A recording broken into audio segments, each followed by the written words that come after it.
What is up guys, my name is Ray and welcome to another Honkai tutorial video. So in today's video we want to just talk about the new relic sets.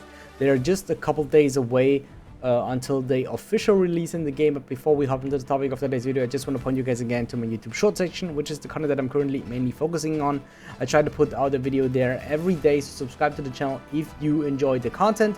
And of course I'm planning to do a giveaway until patch 1.2, until Blade and Kafka releases, probably for Kafka. If we do hit the 1000 subscriber mark, I will give away one express supply pass and one battle pass live on stream. So definitely make sure to subscribe to the channel and support me there. Alright, so with that out of the way, let's talk about the 4 new relic sets. So we have the Longevous Disciple. This one is a 2-piece max HP increase set, and the 4-piece basically, when the wearer is hit or has their HP reduced by an ally, including themselves, their crit rate is increased for a set number of turns. This effect is stackable.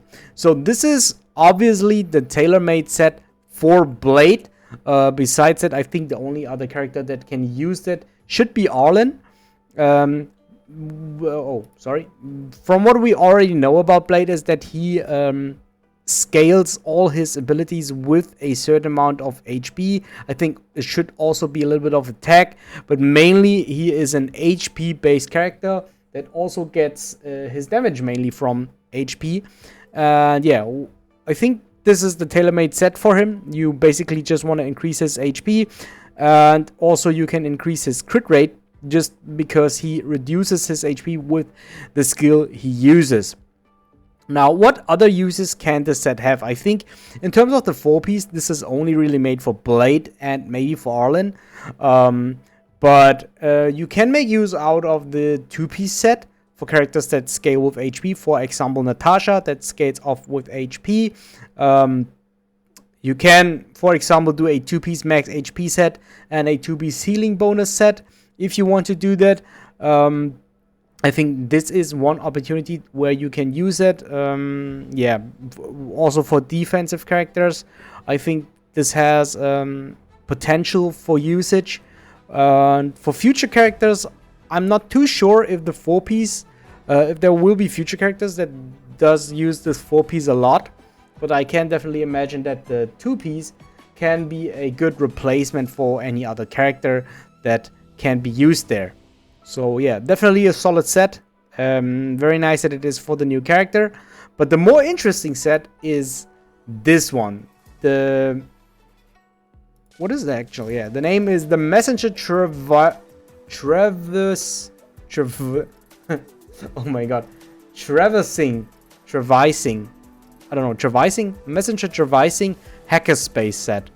Yeah, this one is, I think this one is the most hype one for me out of all the new relic sets. The 2-piece basically is a speed increase, which I think is a very, very valuable bonus. And the 4-piece, when the wearer uses the ultimate or on an ally, speed for all allies increases for a set number of turns. This effect cannot be stacked. So, speed. Getting into the later stages of the game, especially Trailblazer level 60, 65 and above, I think that speed matters a lot. It is a very key component now. The enemies get a lot stronger, and starting from 65 you cannot get more levels to your characters. The level of your characters doesn't increase, while the enemies will be faster. And now speed is a valuable stat because you want to be faster than an enemy, because you want to attack them first before you die, literally. So definitely this will help out a lot of support characters, especially Harmony characters, because I currently think that Harmony characters don't have any set that they can use. Most of them just use the 4-piece, how is it called? The 4-piece Musketeer set, yeah. But I think this is not optimal for support characters. I think most of the new support characters will use that, but you have to keep in mind that the 4-piece set only triggers if you use the ultimate on an ally. So this only functions for a character like Bronya, which I think this set is really, really insane for. I think Bronya will be one of the best characters to use this set. Then it will be also very, very good for Tingyan, because she also uses her ultimate on allies.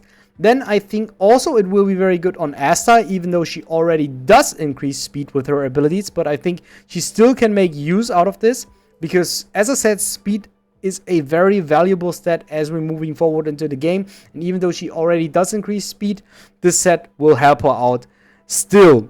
Now, it will be also good for some abundance characters. I think maybe Natasha, because she also uses her ultimate on an ally, so you can increase their speed there.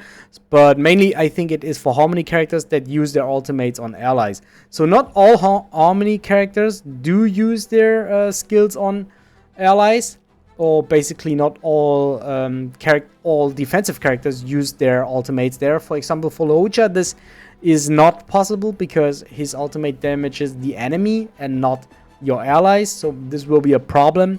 So you definitely keep that in mind if you want to use the set. But overall, I think this is a very staple set that you want to farm for any of your Harmony characters, for any of your support characters.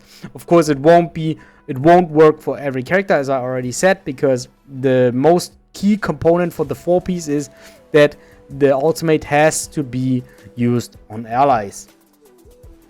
Yeah, now with the simulated universe relic sets, which for worlds is available for world 7, we have this one, which is, I think, the next best set after the one from world 6, because from world 6 we get a crit rate 2-piece already. So this is Rutilant Arena. They are always 2-piece because they're from the simulated universe. They increase the wearer's crit rate, and when the wearer's current crit rate is equal to or greater than a certain percentage, the wearer's basic attack and skill damage increase.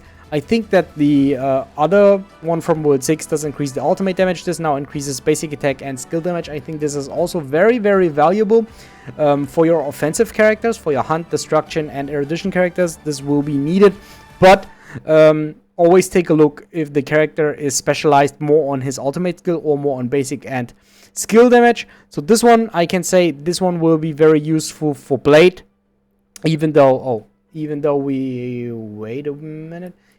already know that Blade doesn't do damage with his skill, because his skill is only there to enhance his basic attack. So basically we can use this to increase the basic attack damage for Blade, while also increases crit rate, and this artifact set also increases his crit rate. So I think crit rate will be very easy to build on Blade.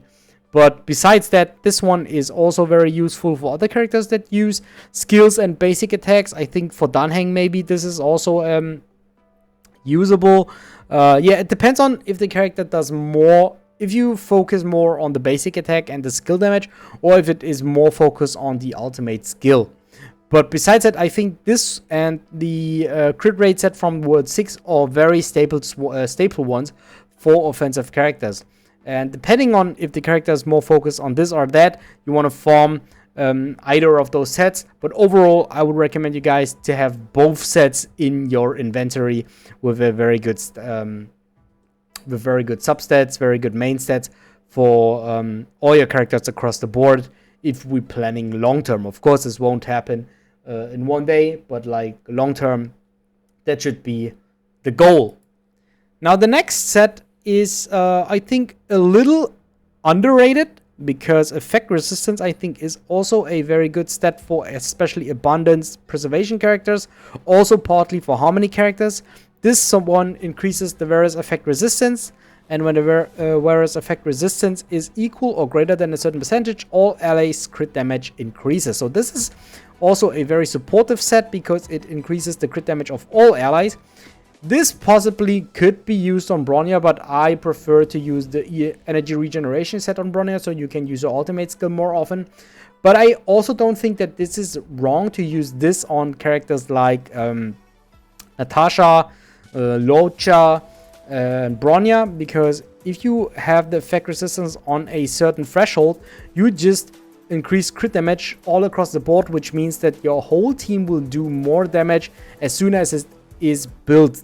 And you have enough, because yeah, if your team is built, you have enough crit rate, you have enough crit damage, and then you should get the value out of this set.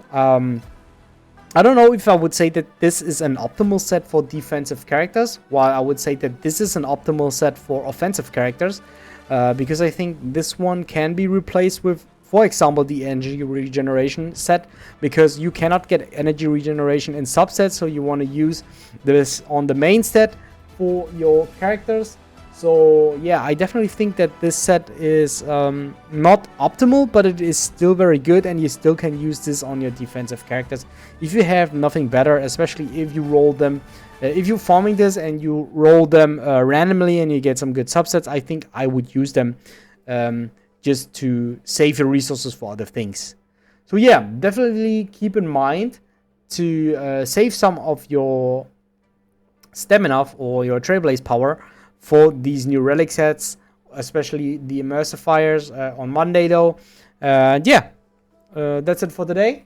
Hope you guys did enjoy the video. I hope I could help you out a little bit into the inside of the new relics. Yeah, I see you guys next time. Bye.